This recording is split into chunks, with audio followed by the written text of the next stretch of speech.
40 लोकसभा क्षेत्र और 243 विधानसभा क्षेत्र। बिहार की राजनीतिक स्थिति यही है। मौजूदा समय में बिहार के 40 लोकसभा सीटों में से 17 सीटों पर भाजपा, 16 सीटों पर जदयू और 1 सीट पर कांग्रेस का कब्जा है, जबकि 6 सीटों पर लोजपा का कब्जा है। बिहार की कई ऐसी राजनीतिक पार्टियां हैं जिनका खाता भी 2019 में नहीं खुला था। इसमें राजद एक बड़ी पार्टी है जिसका खाता बिहार में 2019 के लोकसभा चुनाव में नहीं खुला था। साथ ही साथ वाम दलों को कोई सीट नहीं मिली थी, लेकिन अब परिस्थितियां बदल गई हैं। 2024 में जब लोकसभा का चुनाव होना है, ऐसे में बिहार में जो 2022 का जातीय जनगणना का रिपोर्ट आया है, उसके आधार पर अगर बात करें बिहार में जातीय समीकरण की, तो लगभग 70% वोट महागठबंधन के तरफ जाता हुआ दिख रहा है, जो मुस्लिम, यादव और दलित की राजनीति करती है, और महज 30% वोट जो है वो भाजपा गठबंधन के तरफ जाता दिख रहा है, जो पिछड़ा अति पिछड़ा स्वर्ण तमाम दलों को, तमाम जातियों को एक साथ लेकर चलने में विश्वास करता है।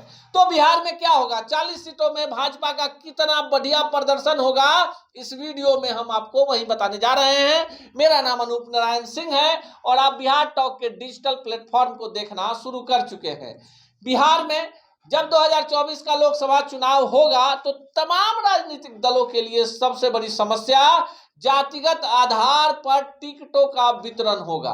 जो जातीय समीकरण अब तक बिहार में चला रहा था, जातीय जनगणना के बाद वो बदल गया है। तो जाहिर सी बात है कि जिन जातियों की संख्या बढ़ी है राजनीति में, वो अपनी ज्यादा बड़ी भागीदारी को लेकर राजनीतिक दलों पर दबाव बनाएंगे।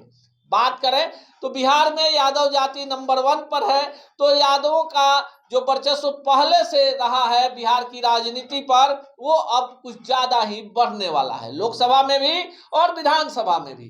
दूसरे पोजीशन पर पासवान है, उनकी भी तादाद है, और ऐसे में पासवान भी अब अपनी राजनीतिक भागीदारी को बढ़ाएंगे। तीसरे पोजीशन पर जो जाति है वो रविदास है, और रविदास जो है उसके भी तादाद में इजाफा हुआ है। तो जाहिर सी बात है कि रविदास भी जो है अपनी राजनीतिक भागीदारी के आधार पर सीट चाहेंगे। चौथी जो जाति है वो है कुशवाहा। देखिए, कुशवाहा बिहार में, कुशवाहा की संख्या जो है वो काफी मजबूत है और राजनीतिक रूप से जागरूक है।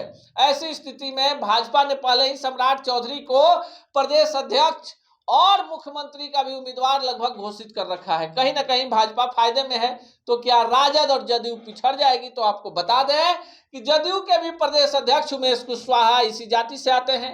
राजद में जो भूमि सुधार मंत्री हैं आलोक मेहता, वो भी इसी जाति से आते हैं।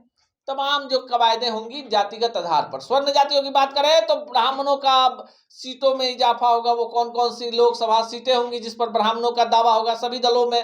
राजपूत जो है पहले से ही मजबूत है राजनीतिक रूप से, लेकिन स्वर्णों में दूसरे पोजीशन में और बिहार में टॉप 10 में इनकी स्थिति 8वें पोजीशन पर है। तो जाहिर सी बात है इनकी भी भागीदारी होगी।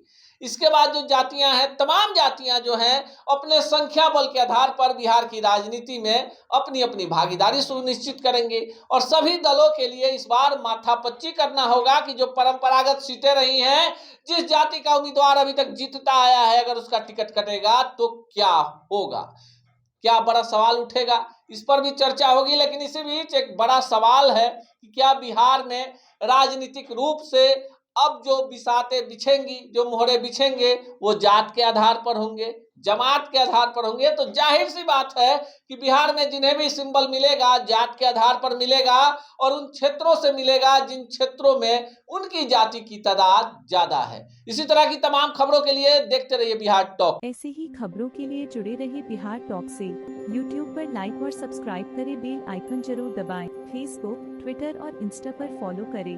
धन्यवाद।